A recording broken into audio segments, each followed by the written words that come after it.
أقبل قمرك بعد غياب، للجنة فتحت أبواب، بهجة قلبي صفى روحي، رحمة ربي بدون حساب. أقبل قمرك بعد غياب، للجنة فتحت أبواب، بهجة قلبي صفى روحي، رحمة ربي بدون حساب. مرحب مرحب يا رمضان، بقدومك تحلو الأيام، ويطيب لنا فيه القرب بوصل الأهل والأحباب. مرحب مرحب يا رمضان، بقدومك تحلو الأيام، ويطيب لنا فيه القرب بوصل حبايبي، يا رب الأهل تكونوا جميعا والأحباب. بخير. السلام عليكم ورحمة الله وبركاته.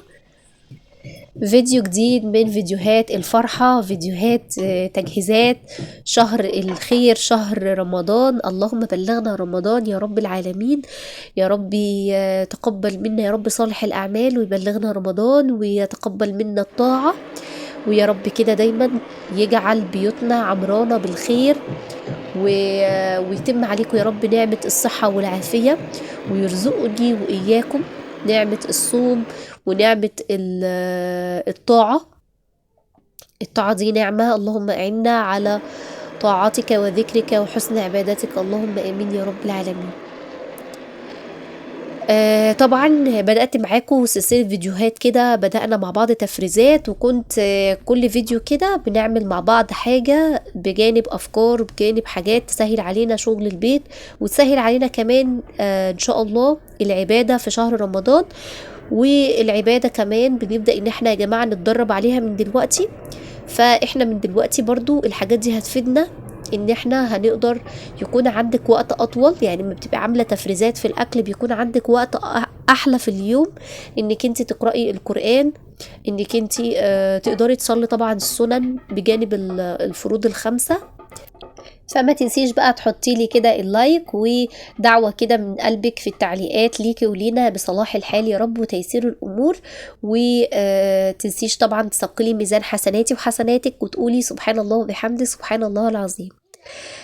بصوا بقى يا بنات، تكتبوا لي بقى في التعليقات فرستوا ايه في التفريزات. طبعا انا كنت قايله لكم فرست الحمد لله طماطم، والمره دي اهو جايبه توم. طبعا التوم للأسف ده مش وقته يعني.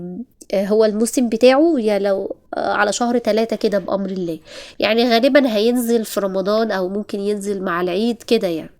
فأنا طبعا التوم عندي خلص للأسف، التوم الفريزر خلص، فجبت نص كيلو.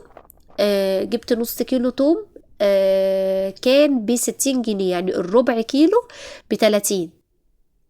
ممكن تجيبي دلوقتي ربع كيلو ب30 على اساس بس يكفيك ان شاء الله على دخلة رمضان، وبعد كده اما ينزل الموسم بتاعه اكيد طبعا هيبقى ارخص من كده. يعني ممكن تجيبي الكيلو ب20 مثلا، فبيبقى حلو قوي. فدلوقتي هاتيلك ربع كيلو كده وامسكيهم قشريهم زي ما انا عملت كده. ولو عندك كبة بقى يا حلاوة يا حلاوة، بصراحة عايزة اقول لكم الكبة دي ما شاء الله انا فرحانة بيها جدا يا بنات، لا هي كمان ما شاء الله يعني حلوة، ربنا يبارك لي فيها يا رب.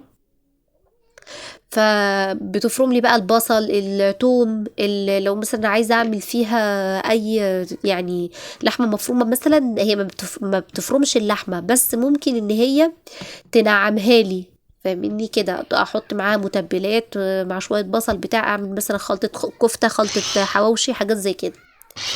فانا هنا بقى كنت عماله بضرب في الثوم، قعدت بقى قشرته كده. ولو معاكي بقى حد كده يقشر معاكي بحيث انك تخلصوا الكميه على طول. مشكله الثوم اللي هو بياخد وقت في تقشيره، فقعدت قشرته كده وفرمته بالشكل دون. وهعبيه بقى في علب كده صغيره واحطه في الفريزر. عايزه برضو اقول لكم بالنسبه للتنظيفات واستعداداتي ان شاء الله لرمضان بصفه عامه، عشان برضو ما تتوهوش مني في الفيديوهات. زي ما انتم ملاحظين كده، الناس اللي متابعاني هتعرفوا ان انا ماشياها يا بنات خطوه بخطوه، يعني مش بحب ان انا اراكم على نفس الشغل مره واحده، عشان ما اجيش احس ان انا ورايا حاجات قد كده فما اعملش ولا اي حاجه منهم. فانا ماشياها خطوه بخطوه. يعني مثلا خلال ان شاء الله احنا معانا شهر شعبان كله بامر الله، خلال الشهر ده هتبدأي انك تقسمي على ال30 يوم، هتقسمي الحاجات اللي وراكي، سواء تفريزات، سواء تنظيفات، سواء برضو هتشوفي البهارات بتاعتك، الحاجة بتاعتك، الحاجات اللي عايزة، الأجهزة عندك اللي عايزة مثلا تترتب تتنظف. طبعا الفريزر هتمسكيه برضو تلمعيه كويس جدا قبل ما تحطي التفريزات بتاعتك، ده خطوة أساسية وضرورية جدا علشان تحطي حاجاتك على نظافة، وتقدري انك انت تفرزي، ما تبقيش مثلا مش عارفة اصلا ايه القديم اللي عندك وتحطي وتلخبطي كله في بعضه. فطبعا هتستهلكي الحاجة الأقدم، وبعد كده تخلي الحاجة اللي انت هتفرزيها دلوقتي ان شاء الله هتبقى لشهر رمضان. الخضار طبعا يعني انا بفضل اني يعني إن مثلا انا عشان شغل القناة وكده فببدأ ان انا افرز بدري شوية، لكن يعني انت بالنسبة لك ما عندكيش حاجة مرتبطة مثلا بتصوير او حاجة زي كده، خلاص خلي ممكن تبدأي مثلا في التنظيفات اللي هي العميقة قوي، اللي هي مثلا بقى لو في ادراج دواليب عايزة تتنظم كده، يعني اسبوع كده، وابدأي بقى انك انت تفرزي الخضار بحيث برضو ما يقعدش في الفريزر كتير، يبقى لسه برضو تحس بطعمه كده فريش وطازة. يكون يعني برضو لحقتي الاسعار قبل ما تعلى على ان شاء الله يعني دخلت رمضان. هي الاسعار عامة مرتفعة يا بنات، فربنا يرحمنا برحمته يا رب. بصوا بقى اسمعوا المقطع الجميل ده. الولاد يعني كانوا مشغلين كده الفوانيس، وقلت برضو اسيبها لكم. يا رب يكون الفيديو عجبكم، والسلام عليكم ورحمة الله.